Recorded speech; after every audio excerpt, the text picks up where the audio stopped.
Hello everyone. Today we are going to start a new poem of your book Iconic, the literature portion. We are starting the poem Children's Games, class 7th English, and I am going to explain the poem to you. The name of the poem is Children's Game.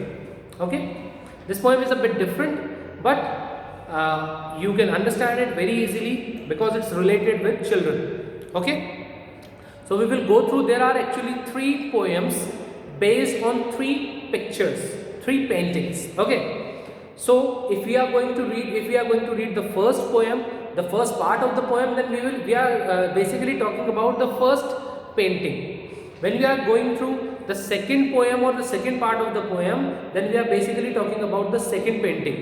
And when we are talking about the third part of the poem, it means we are talking about the third painting. So there are 3 paintings of a writer, Bruegel, and he wrote a part of a poem. William Carlos Williams wrote a part of the poem on those particular paintings. So I am starting with the first one of the first part of children's play. Okay, you understand what's there in the poem? This is a schoolyard crowded with children of all ages near a village on the small stream, meandering by where some boys are swimming bare ass or climbing trees in leaf. Everything is motion.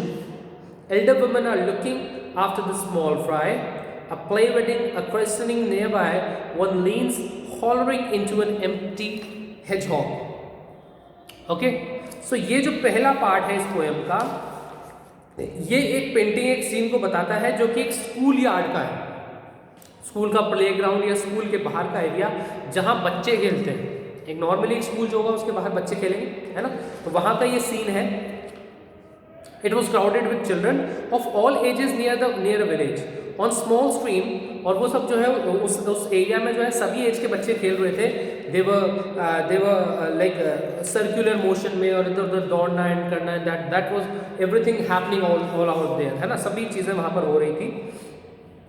Bye where some boys are swimming bare एस. और उसी time पे जो है कुछ लड़के जो है वहाँ पर स्विमिंग भी कर रहे थे. आसपास पास में ही जो है कुछ लड़के they were naked and they were swimming. Okay, कुछ जो है ट्रीज को क्लाइंब कर रहे थे. Some of them were climbing on the trees and everything is in motion. हर बच्चा, हर वो जो पूरा एटमॉस्फेयर था, the trees, the atmosphere near a school, everything was in motion. when you go through a school or when you saw a school in the morning time or in the afternoon time, you will see great entropy change. You will see so much energy there. School में क्या होता है, जब बच्चे enter करते हैं या छुट्टी के टाइम जब जा रहे होते हैं तो उसी दोनों ही टाइम पे बहुत ज़्यादा एनर्जी होती है, बहुत ज़्यादा मतलब शोर होता है, मोशन होता है वहाँ पर. तो उसी के बारे में बताया गया है कि वहाँ बच्चे खेल रहे थे, एवरीथिंग वाज देयर. तो वहाँ पर जो एल्डर वुमन थी, बहुत जो कुछ एक जो बड़ी बड़ी लेडीज थी, वो क्या कर रही थी, they were looking after the small fry. Small fry का मतलब होता है जो बच्चे थे, सभी तरह के जो बच्चे थे उनको देख रही थी कि वो बच्चे खेल रहे हैं और whatever they are doing. A play wedding, a christening nearby, one's lean hollering into an empty hedgehog.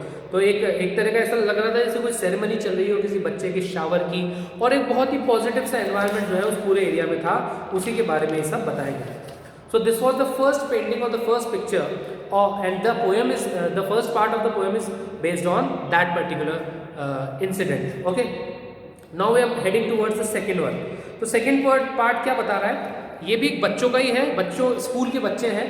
So school के बच्चे जो है खेल रहे हैं, और यहाँ पर जो है लड़कियों की बात हो रही है. जो सेकंड पार्ट अब मैं आपको डिस्क्राइब करने जा रहा हूँ, वो फर्स्ट पार्ट हो गया. सेकंड पार्ट भी बच्चों से रिलेटेड है, इसीलिए पोएम का नाम है चिल्ड्रंस गेम्स.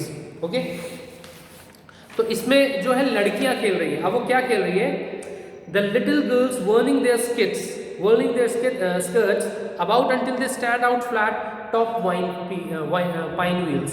पाइन व्हील्स क्या होते हैं, एक ऐसे एक स्टिक लगी हुई होती है, उसके ऊपर कलर्ड पेपर होते हैं, और जैसे हम आगे रन करते हैं या उसको ऐसे हिलाते हैं तो वो अलग अलग कलर्स उसमें दिखते हैं और वो ऐसे घूमता है. बच्चों के खेलने की एक चीज़ होती है ना.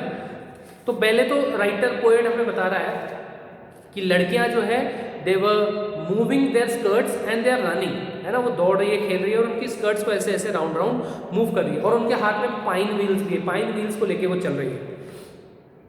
To run in the wind with or a toy in 3 tire, to spin with a piece or trying to make the blind men's buff follow the leader's stilts.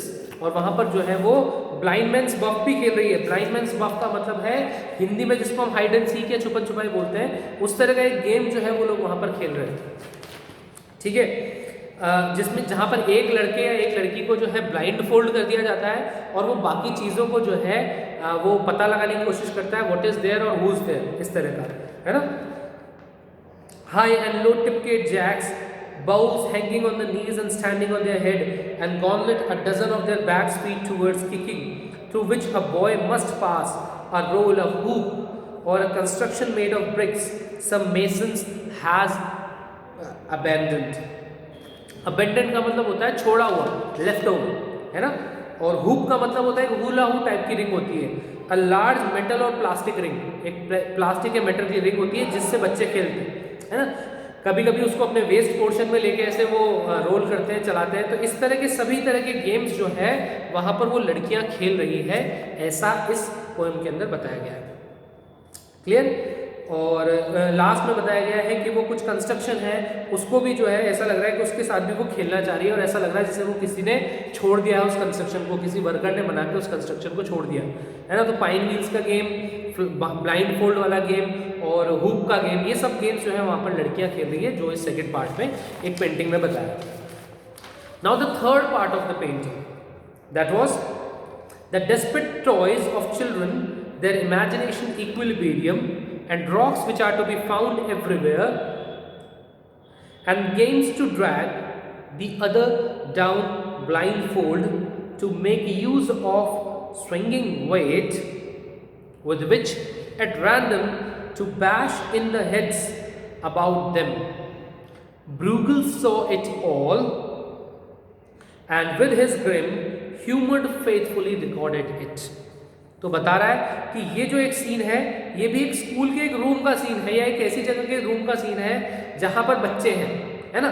तो वहाँ पर ये सारी चीज़ें बता रहे हैं कि desperate toys of the children's imagination equilibrium, कि वहाँ पर बहुत सारे जो है टॉयज हैं जो बच्चों के लिए रखे गए हैं, और वो उनकी इमेजिनेशन को मतलब बता रहा है कि वो टॉयज जो है वो बच्चों के लिए डेस्परेट है। जैसे बच्चा टॉय के लिए डेस्परेट होता है, टॉय भी बच्चे के लिए डेस्परेट है कि टॉय से तभी खेला जा सकता है जब बच्चे वहाँ पर होंगे, वरना वो टॉय नो यूज है, because that's of no use.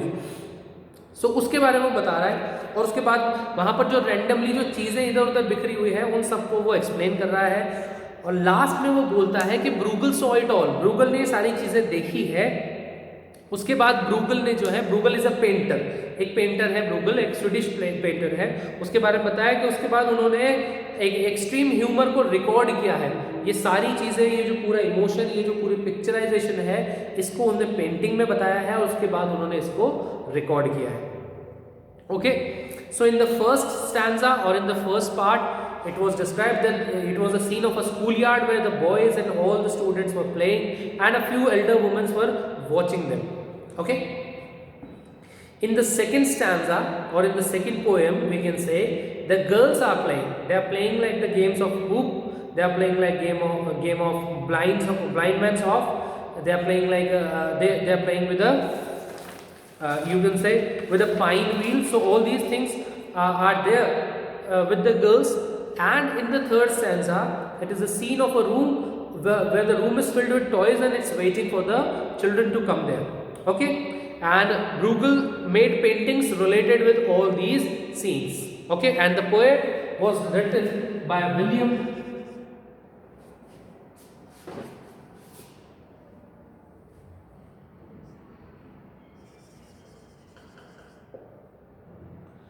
Carlos William.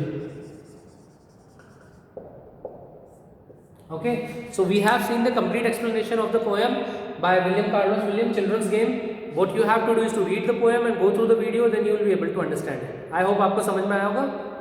Thank you.